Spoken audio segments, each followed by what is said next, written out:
बिस्मिल्लाहिर्रहमानिर्रहीम। Welcome to the course HTML in 10 steps. HTML के इस कोर्स में हम HTML की बेसिक्स चीज़ों को कवर करेंगे और मतलब अगर आप इंटरेस्टेड हैं HTML को सीखने में तो इंशाल्लाह इस कोर्स में आप काफ़ी कुछ गेन कर सकते हैं HTML के बारे में। तो HTML को मैंने तकरीबन 10 पोर्शंस में डिवाइड किया है अपने इस कोर्स में। 10 पोर्शंस के अंदर इसके डिफरेंट टैग्स शामिल हैं। आपकी स्क्रीन के ऊपर नज़र आ रहा है कि HTML stands for hypertext markup language. HTML web languages में से दुनिया की सबसे पहली लैंग्वेज है। इसकी रीज़न ये है कि जो दुनिया की सबसे पहली वेबसाइट बनाई गई थी वो आपकी HTML लैंग्वेज में बनाई गई थी और शायद यही वजह है कि HTML लैंग्वेज जो है वो बहुत ही ईजी लैंग्वेज है बनिस्बत PHP के, बनिस्बत ASP लैंग्वेजेस वगैरह वगैरह के। इसी कोर्स में आगे जाके मैं इंशाल्लाह आपके साथ वो लिंक भी शेयर करूँगा, मतलब वो वेबसाइट का URL आपसे शेयर ज़रूर करूँगा, जिस URL के ऊपर दुनिया का जो सबसे पहला वेब पेज डिज़ाइन किया गया था वो अभी भी लाइव मौजूद है। चलिए स्टार्ट करते हैं HTML को। सबसे पहला क्वेश्चन ये आता है कि हम HTML लैंग्वेज को लिखते कैसे हैं या इसका लिखने का तरीक़ेकार क्या होता है। हमेशा ये याद रखिएगा कि किसी भी लैंग्वेज के लिखने के तरीक़ेकार को हम हमेशा कहते हैं सिंटैक्स। अच्छा, तो हाउ टू राइट HTML को लिखने के लिए हमारे पास दो टैग्स रिक्वायर्ड है, मतलब दो तरह के हमारे पास टैग्स रिक्वायर्ड होते हैं। सबसे पहले एक ओपनिंग टैग हमारे पास होगा और दूसरा हमारे पास क्लोजिंग टैग होता है। आपके सामने है कि HTML के ओपनिंग टैग में और इसके क्लोजिंग टैग में कोई ख़ास फ़र्क नहीं है।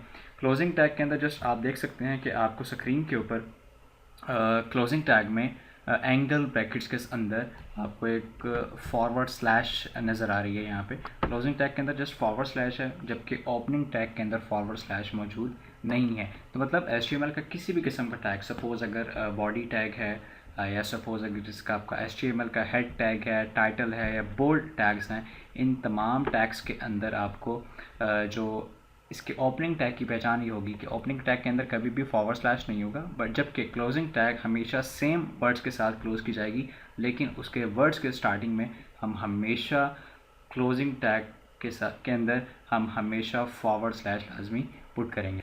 इसके बाद आ जाता है हमारे पास सिंटैक्स के HTML को लिखा कैसे जाता है। HTML को लिखने के लिए हम सबसे पहले एंगल ब्रैकेट स्टार्ट करते हैं। ये जो आप ब्रैकेट्स देख रहे हैं, इन ब्रैकेट्स को हम अब तक जानते थे कि ये स्मॉलर ब्रैकेट्स हैं और ग्रेटर ब्रैकेट्स हैं, बट HTML के अंदर हम इन ब्रैकेट्स को हमेशा एंगल ब्रैकेट्स के नाम से जानते हैं। तो HTML को लिखने के लिए या HTML का जो सिंटैक्स है उसमें हम सबसे पहले एंगल ब्रैकेट को स्टार्ट करेंगे, उसके बाद फिर हम अपना रिक्वायर्ड या अपना डिज़ायर्ड टैग पुट करेंगे।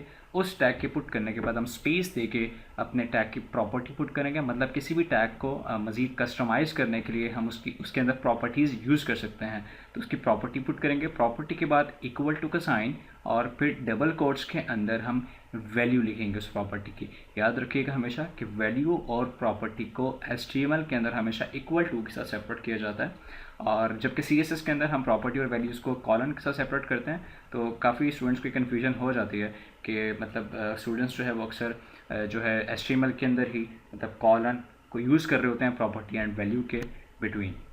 तो याद रखिएगा हमेशा कि HTML में हमेशा प्रॉपर्टी और वैल्यू के दरमियान में इक्वल टू का साइन आएगा और वैल्यू को हमेशा डबल कोट में लिखा जाएगा। जब आपकी तमाम प्रॉपर्टीज़ क्लोज हो जाए, मतलब आपकी रिक्वायरमेंट्स के मुताबिक, तो उसके बाद आप HTML का ओपनिंग टैग का HTML के ओपनिंग टैग की जो एंगल ब्रैकेट है हम उसको क्लोज कर देंगे। उसके बाद जब आपका टैग ख़त्म हो चुका है, आपका काम ख़त्म हो चुका है, तो हम हमेशा टैग को क्लोजिंग टैग के साथ ही हमेशा क्लोज करेंगे।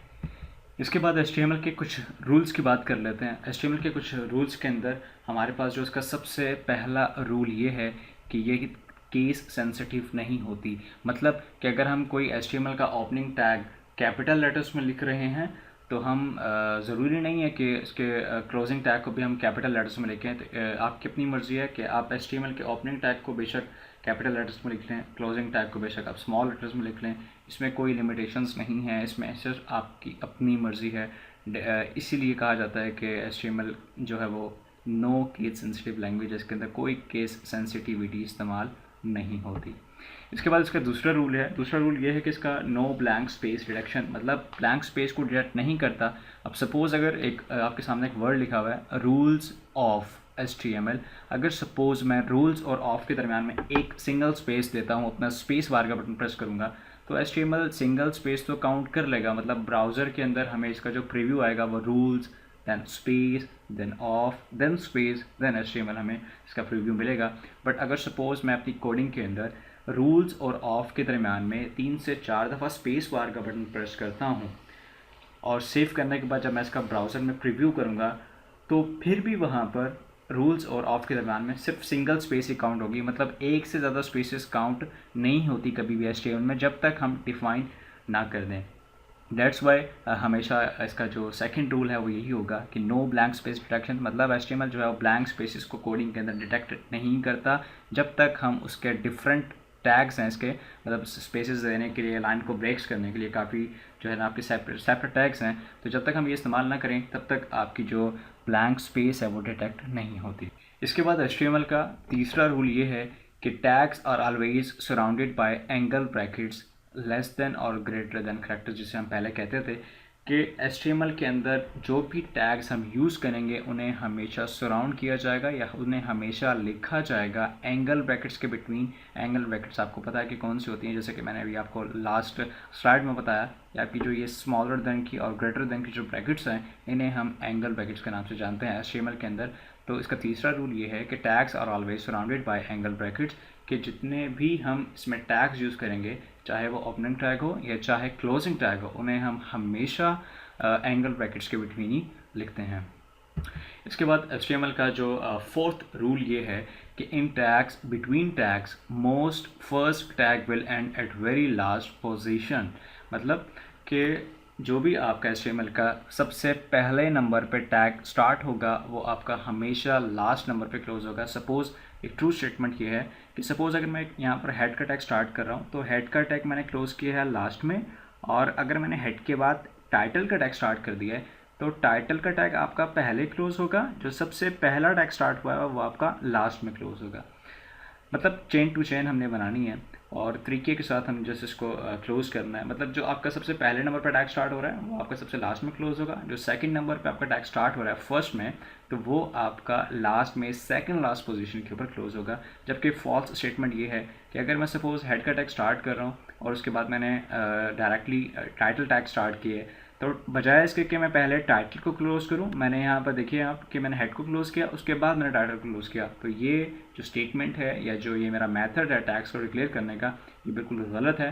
तो इसका ट्रू मेथड क्या होगा कि जो चीज़ आपकी सबसे पहले नंबर पर स्टार्ट होती है वो आपके लास्ट में क्लोज़ होगी, जो सेकेंड पर स्टार्ट होगी वो आपकी सेकेंड लास्ट पर क्लोज़ होगी। तो इन रूल्स को लाजमी याद रखिएगा, आपके काफ़ी काम आएंगे आगे जाके कोडिंग करने में।